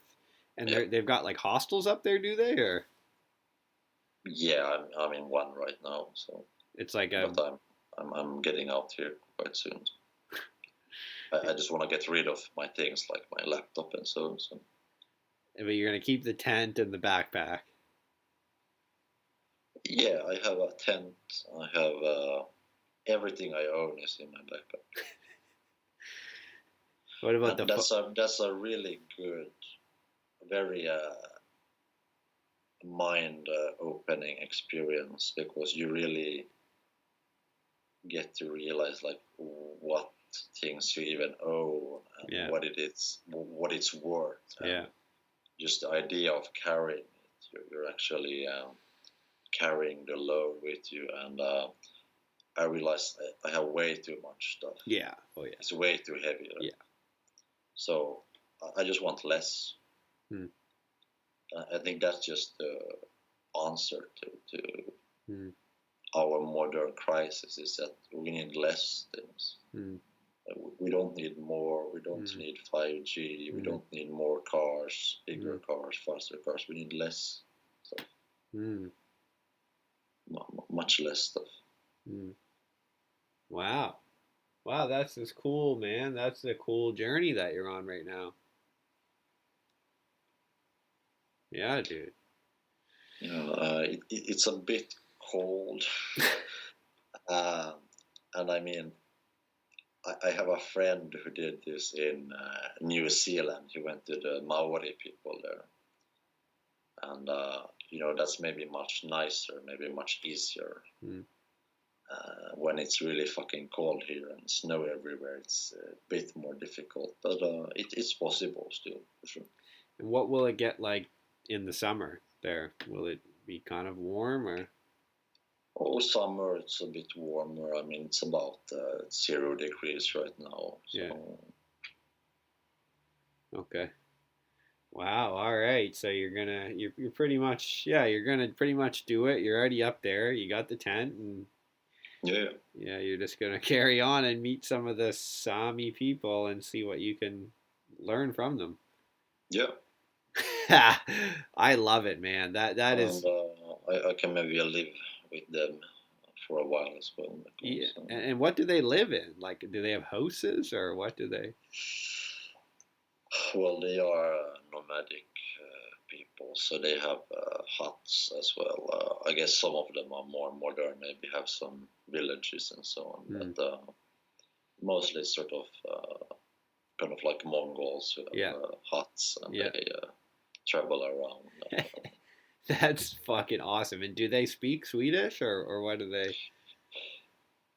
The ones in Sweden speak some Swedish, and they have their own sort of language, but it sort of is, or there are different dialects and so, but there is one Swedish dialect. So you can communicate with them. Yeah. Man, wow. Okay, that is very cool, man. You're definitely on a journey, bro. That's amazing. Yes. Okay. Well, then I guess you're gonna keep your phone, or what? You're gonna be told. My phone, I will have for sure. That's good to have, I think. Yeah. But my laptop and everything can just go. I don't. Okay. All right. Well, perhaps when if you come back, if you return.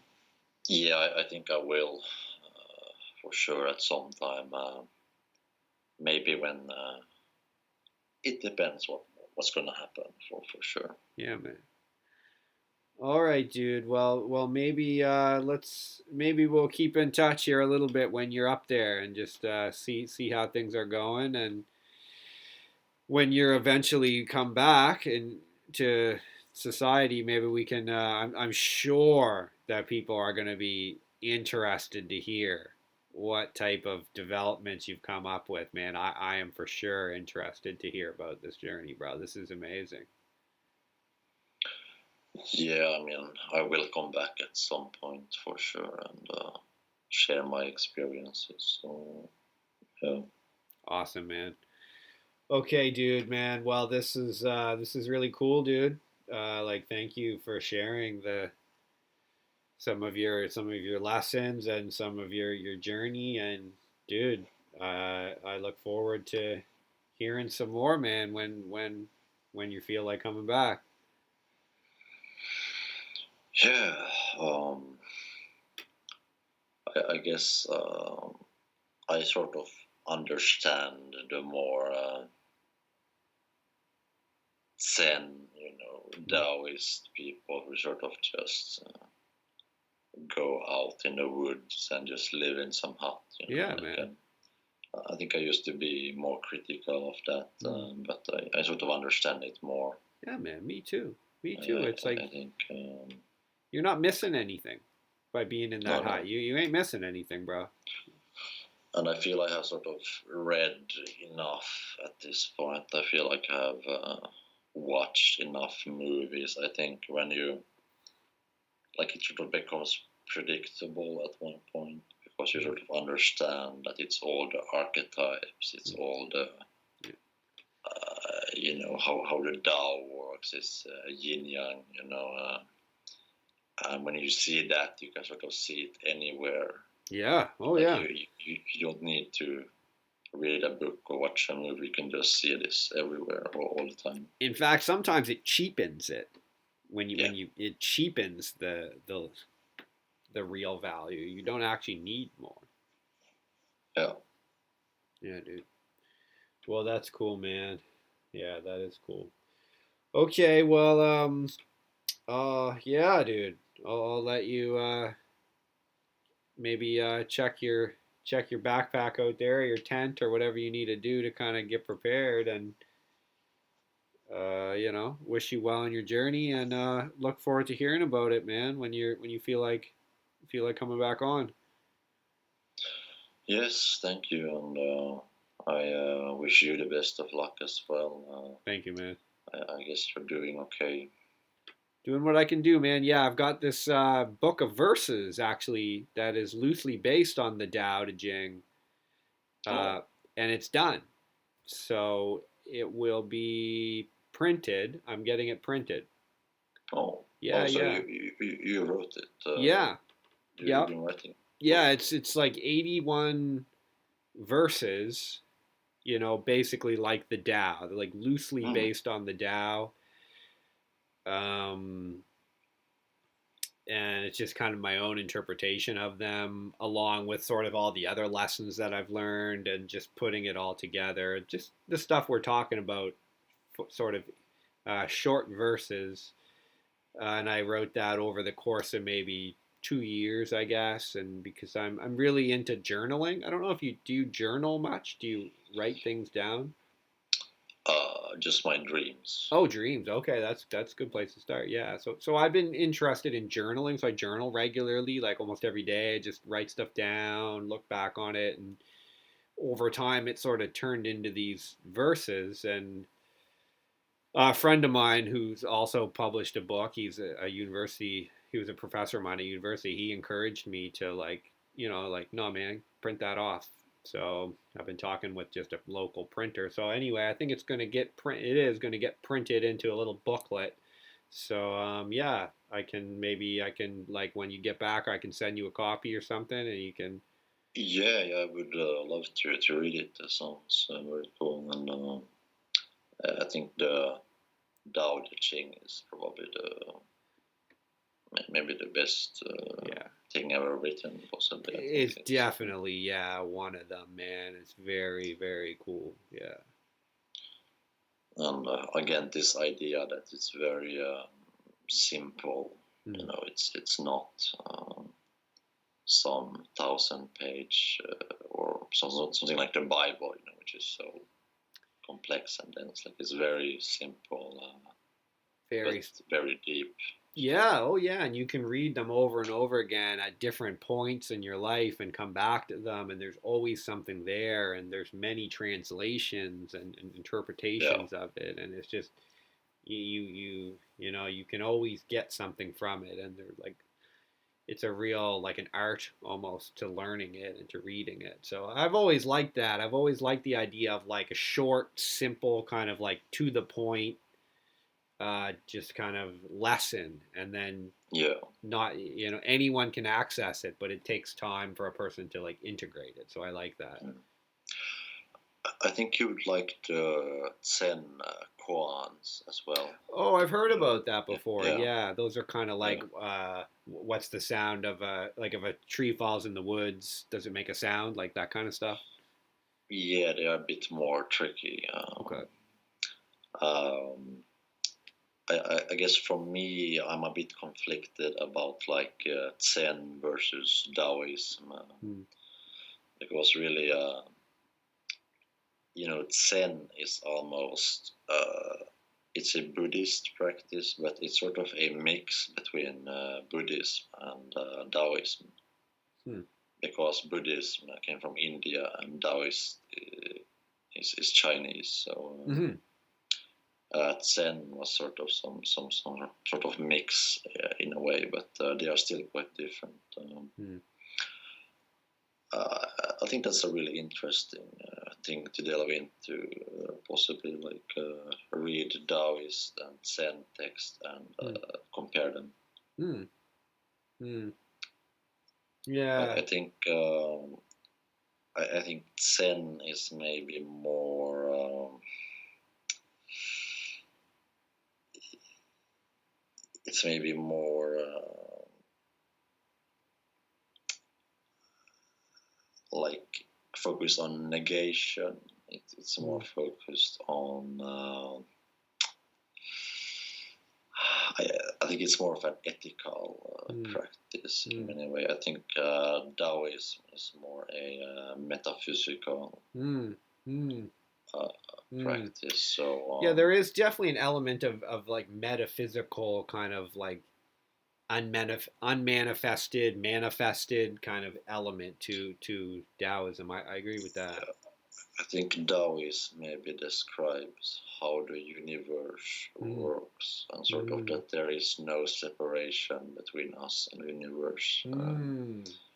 I think Zen is maybe more about the human perspective. It's sort of that it is through our ethical choices in many ways. So then there is a separation actually between us and the universe, and that is sort of done through our choices. And maybe in trying to get back into that. Yeah. So that's an interesting difference there.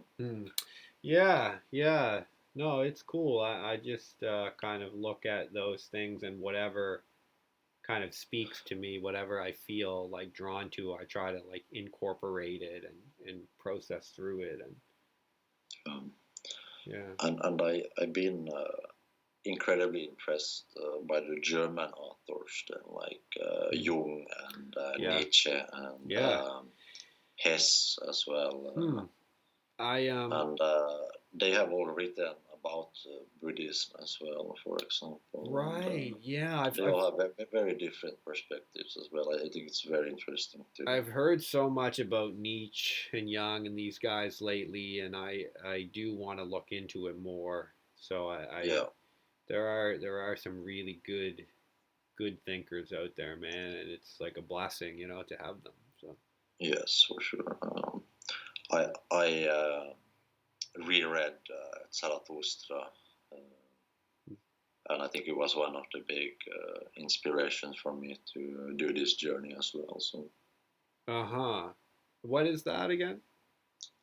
Oh, Das Spekt Zarathustra. It's Nietzsche's maybe most famous book. Oh, okay, cool. Yeah, I haven't really read a lot of his stuff, but that's amazing. So that kind of motivated you even more so to take this journey. Yes, for sure. There's a really good quote from that book. I mean, there are many good quotes from that book, but I have this one here. Hell on earth makes us into warriors who get to feel heaven. That is until we enter the city of sins that promises everything to us in exchange for our mind, body, and soul. So yeah, man. It's sort of that the city life, it's sort of this deal with the devil in many ways, that it promises everything to us that we want, but it takes away some of the most important parts from us as well.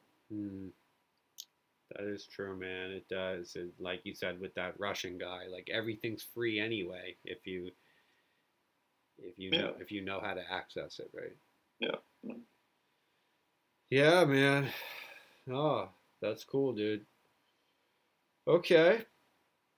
Well, Got everything together for this next stage of your journey, I guess, eh? Yeah. By the way, I met a Russian guy, not Derso, but another Russian guy yesterday. So he's been like inscribed to a psychiatric hospital. Really? Yeah, and I just talked to him. I actually bought him a beer and stuff.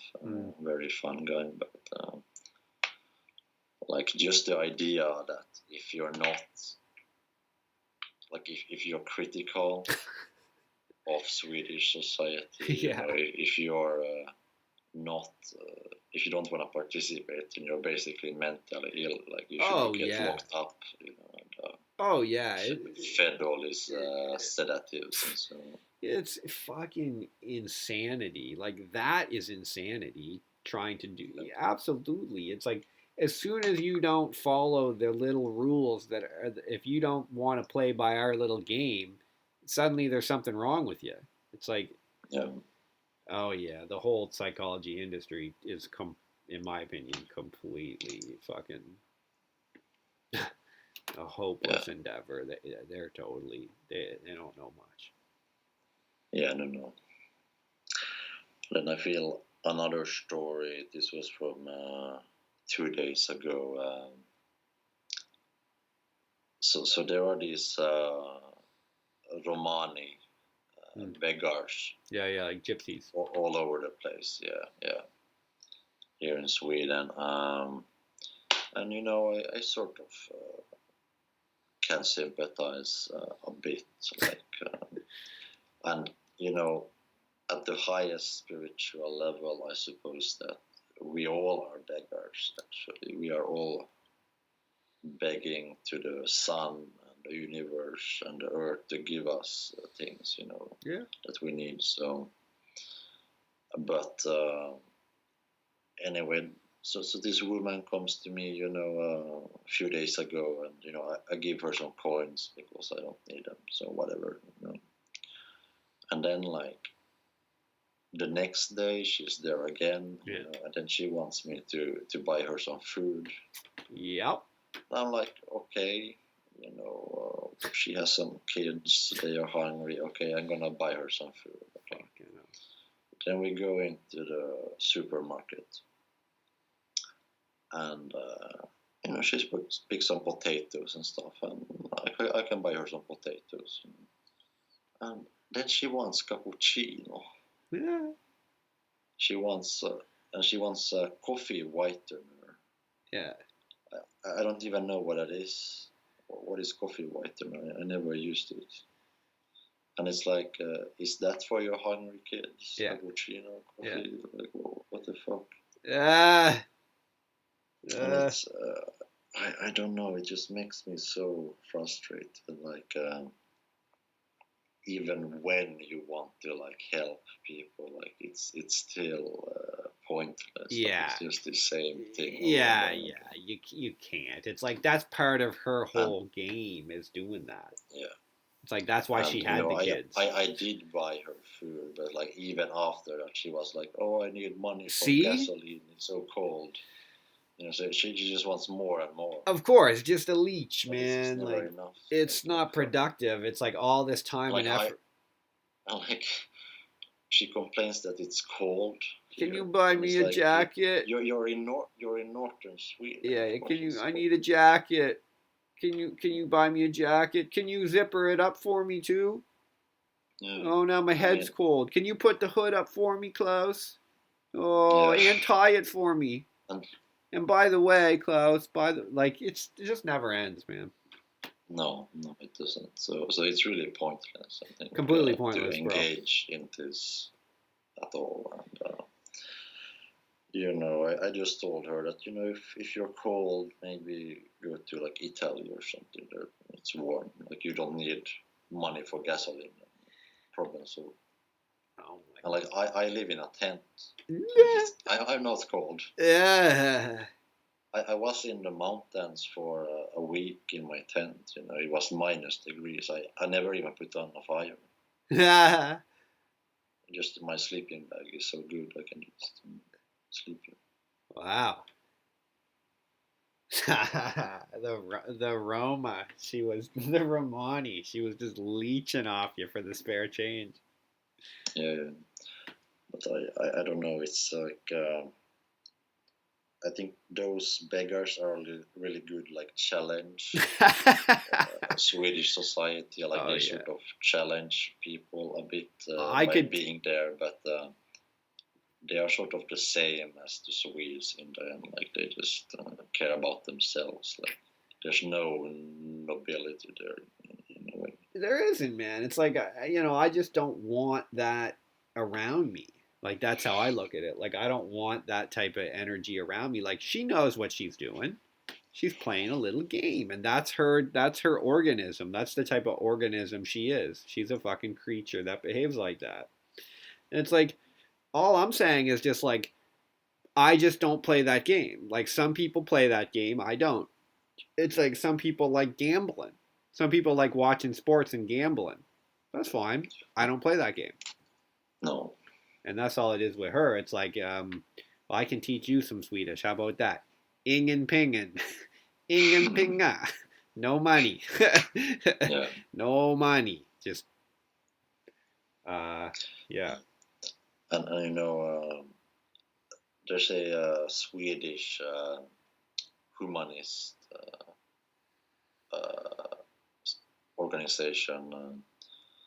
You know, they actually had some interesting talks. I sort of went to some and talked to them and stuff, you know. But then I went to one of their talks, and you know, it was sponsored by the biggest Swedish gambling company, Svenska Spel. So and it's like, of course, a humanist organization which are all atheist, you know, anti-religion. Of course, they are sponsored by the fucking gambling company. Of course, The gambling company had a reason to do that. mm. Like, And the talk was it was about religious education, and it was the CEO of the company who was there talking about how bad it's for Swedish society to have religious education in schools. well, maybe, but And the gambling's not helping. like there are some points where like you have this fucking gambling company. Oh You're yeah, like yeah. a parasite on some Oh, of the big most time. vulnerable people in Yep. society. Like you are in no position to talk about Yeah, you're any the of.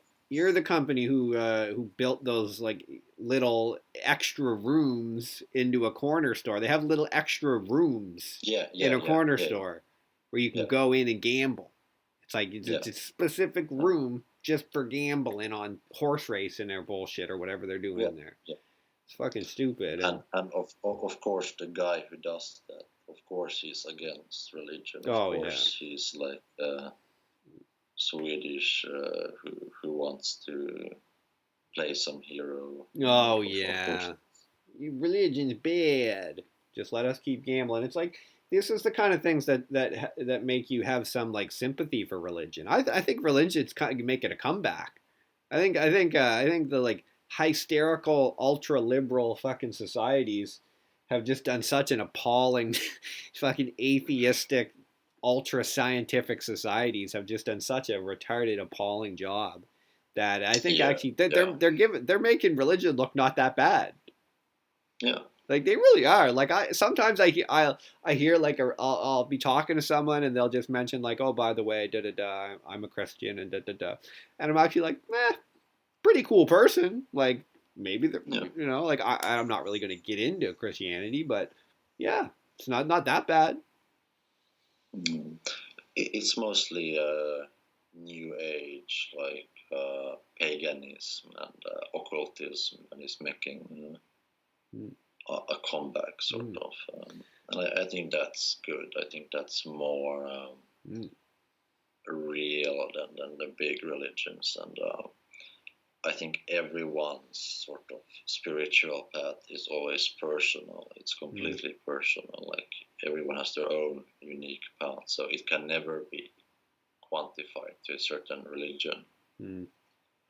But it's still good to have some sort of system that helps you. So this can be something like astrology or Kabbalah or the chakras, whatever. And then you sort of use that as a ladder for your own personal gnosis, for your own personal spiritual awakening. And I think that's sort of what's happening right now. But many people also get stuck in these systems, like astrology or like they're or some like occult stuff, like it can be dogmatic. Like even the main ones, like Christianity and stuff, they can be very dogmatic. Even some of that, even like yoga and shit, can be very like. It's like I wear this kind of yoga pants and I go to yoga twice a week and then I meet after. It can be very like that, right? Like for sure, man. Huh. That's interesting. So you met some interesting people up there in fucking what is it, Lapland or Nordland or what's the province up there? I guess the Swedish province is Norrland, but Nordland, the Lapland is the big area of the Sami people. Ah, okay. So they live in Norway, Finland, Russia as well. The same area, kind of. Right. And you can just go up there and go around wherever. It doesn't really matter. Yeah. It's like you can cross into Finland. They don't even know the difference, really. Oh, well, the borders are sort of closed right now. Oh, yeah, right. The whole situation. So. Oh, yeah, because Sweden's kind of wide open, isn't it? Didn't they do kind of a unique thing over there? Or they didn't have quarantine or whatever? Well, there's no internal quarantine. Yeah, okay. Still, the borders to Norway, Denmark are at least quite closed for the time being. Cool. Huh. Interesting. All right. I was wondering, that picture behind you, is that supposed to be Denmark? No. Oh, okay. I think it's a foot. Oh. It's a leg with a foot. Oh, okay. I see. All right, then. It looked a bit like Denmark. Cool, man. All right. Well, yeah, man. Very interesting. Very interesting journey that you're on here. Yeah, I think it will be, and I hope I will get something out of it. At least personally. For sure. Yeah, some type of lessons. There's something about taking a journey, even a physical journey, that you do gain something, you do learn something. So that's cool. Okay, man. Well, let's dude. Let's wrap it up and let's plan to somehow you're gonna have to get another computer or something, or maybe you'll have to get maybe you can get Skype on your phone when you get back or something. How about that? Yeah, it's gonna be okay. I can just go to a library or something, I think. Cool, man. Yeah, I really don't know what I'm gonna do. I might just become a caveman or something. Yeah. We'll see. We'll see how far it goes, but I think either way you're gonna get some kind of lesson. Because I think society is gonna be very volatile the next years. I think there's gonna be some big uproars for sure, and where I'm at right now. Actually, I just went, to town, talked to some people, and like everyone is talking about the virus, of course, but everyone is also talking about 5G and all these conspiracy theories and. Apparently the Freemasons are very strong here in northern Sweden, and they have many politicians and so on. And there's apparently a very big socialist or communist sort of uprising sort of being planned here in northern Sweden. Really? Yeah, many people are talking about the working class rising up or something. I don't know. So it could be a pretty big thing. And Sweden has been falling apart in so many ways. Oh yeah. Already. Oh yeah. When things were normal. Yeah. And now it's completely, everything is completely flipped right now. So it could be a really big uprisings or something. I don't know. Huh. Interesting. Yeah. I don't know what could come of that, but you're up there in small town, small town Sweden, fucking small town Nordland. Yeah. Oh yeah. Cool, man.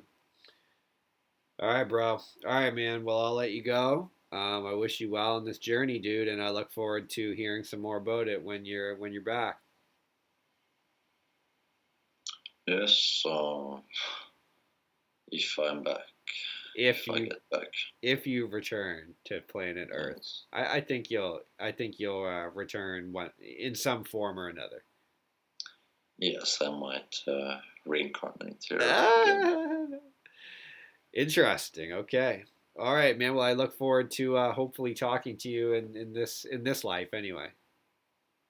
Yes, it will be interesting to see what new ideas, I think sort of the progression of our ideas. I think you'll come back with something, man, and I'm looking forward to what it's going to be.